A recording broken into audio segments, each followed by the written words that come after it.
Le premier jour d'un professeur. Chapitre 1. Mon premier matin devant la classe. Je me réveille très tôt ce matin parce que c'est un jour que j'attends depuis plusieurs mois.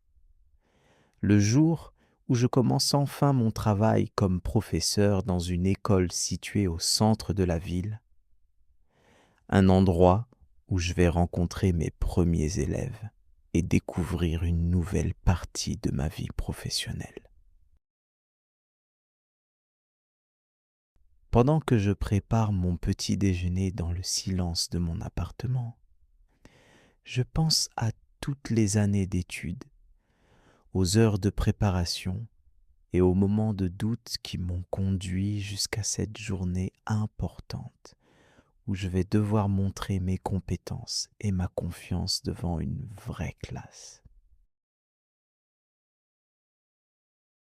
Je regarde mes notes une dernière fois avant de quitter la maison, même si je connais déjà mon programme, parce que je veux être parfaitement organisé et donner une bonne impression aux élèves qui vont entrer dans ma salle pour la première fois.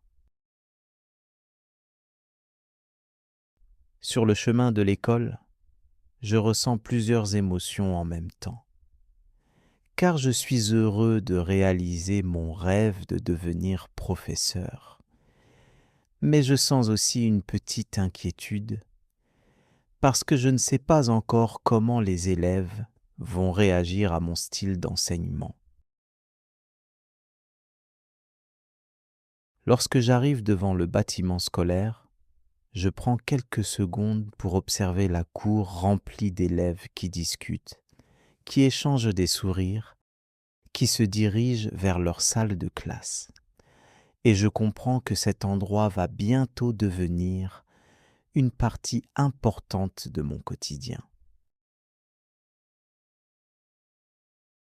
Je pousse la grande porte de l'école avec une sensation étrange, comme si je commençais une nouvelle aventure.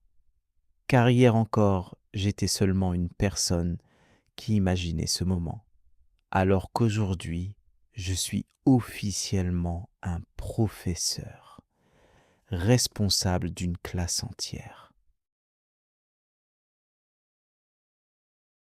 Dans le couloir, je rencontre plusieurs enseignants qui me saluent avec gentillesse et qui prennent quelques minutes pour me souhaiter la bienvenue, ce qui me rassure beaucoup parce que je découvre rapidement que je ne suis pas seul dans cette nouvelle expérience.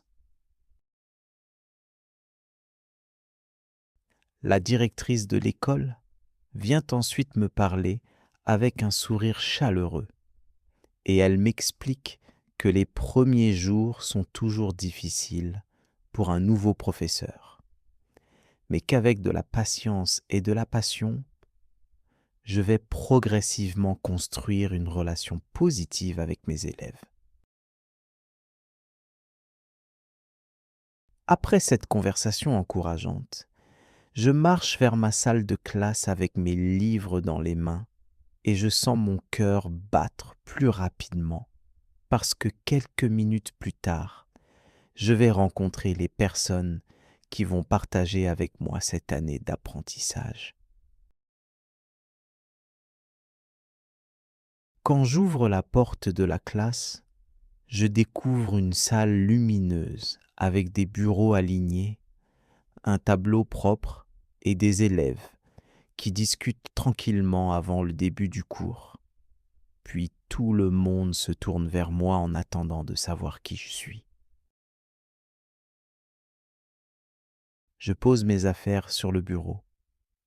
Je respire profondément et je commence à parler avec une voix calme en me présentant simplement.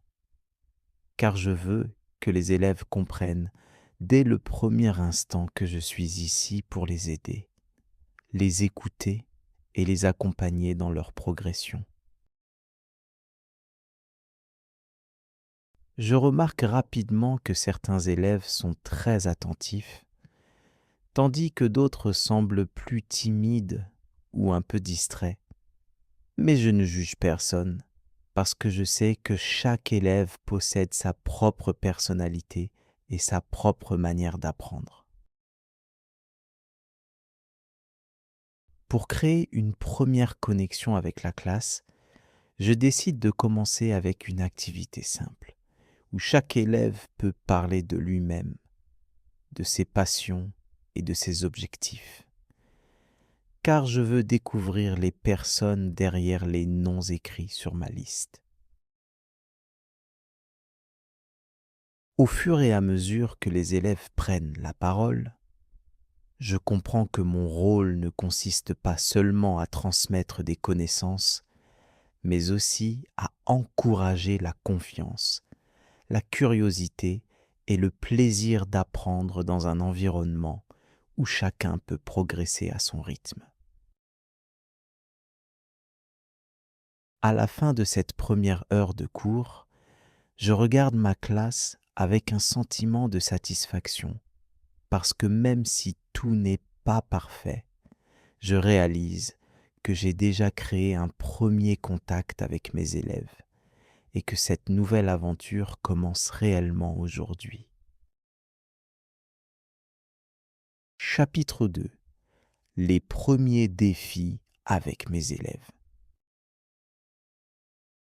Après quelques semaines dans mon nouveau rôle de professeur, je commence à mieux connaître mes élèves et je découvre progressivement leurs différentes personnalités, leurs forces, leurs difficultés et leur façon unique de participer en classe, ce qui me permet d'adapter mes méthodes pour créer un environnement plus agréable et plus efficace. Chaque matin, lorsque j'entre dans la salle de classe, je remarque que l'ambiance change selon les jours, car certains élèves arrivent avec beaucoup d'énergie et d'autres semblent encore fatigués.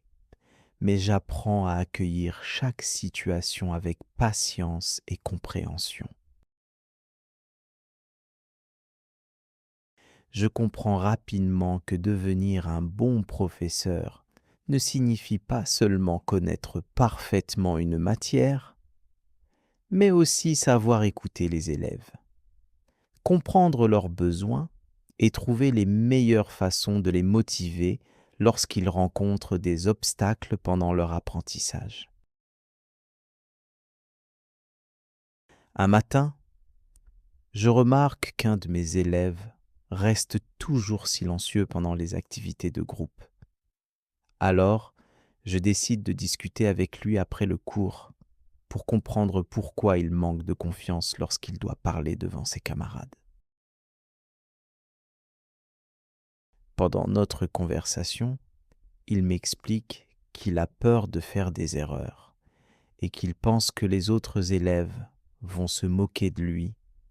Alors je prends le temps de lui rappeler que les erreurs font partie du processus d'apprentissage et qu'elles permettent souvent de progresser.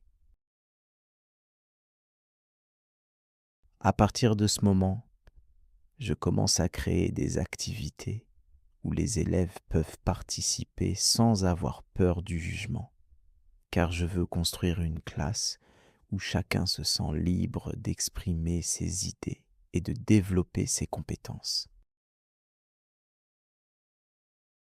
Je découvre aussi que certains élèves apprennent mieux grâce aux images, aux discussions ou aux exercices pratiques, tandis que d'autres préfèrent à lire et réfléchir tranquillement avant de répondre. Alors je cherche constamment un équilibre pour satisfaire les différents besoins de la classe. Parfois, les journées sont difficiles, parce qu'il arrive que certains élèves ne respectent pas les règles ou perdent leur concentration. Mais je comprends que la discipline ne consiste pas seulement à imposer des sanctions, mais plutôt à établir des limites claires avec respect et communication.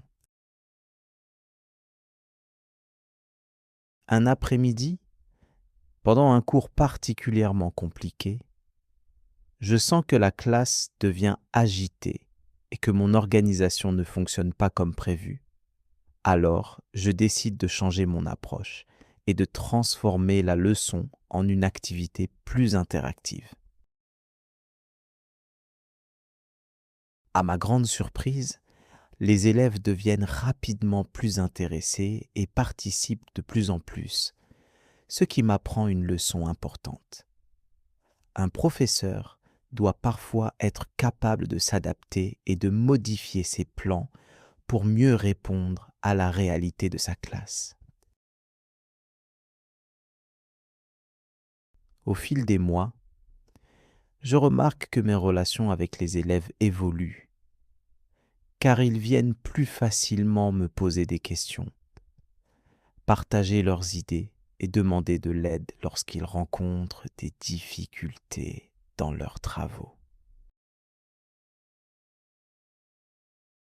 Je ressens une grande satisfaction lorsque je vois un élève comprendre une notion qu'il trouvait impossible quelques semaines auparavant, parce que ces petits progrès me rappellent pourquoi j'ai choisi cette profession. Un jour, une élève vient me voir après le cours pour me remercier. Elle m'explique que mes encouragements lui donnent envie de travailler davantage et de croire en ses capacités. Et cette simple phrase reste gravée dans ma mémoire. À ce moment précis, je comprends que l'impact d'un professeur ne se mesure pas seulement avec les résultats scolaires, mais aussi avec la confiance que nous pouvons transmettre aux élèves et avec les changements positifs que nous pouvons provoquer dans leur parcours. Lorsque je rentre chez moi après une longue journée, je suis souvent fatigué, mais je ressens également une profonde fierté parce que chaque difficulté rencontrée me permet de devenir un meilleur professeur et une personne plus attentive aux autres. Je commence alors à comprendre que l'enseignement n'est pas simplement un métier basé sur les livres et les connaissances, mais une véritable aventure humaine où chaque rencontre peut changer la vie d'un élève et aussi transformer la personne qui enseigne. Merci d'être resté jusqu'à la fin. À très bientôt.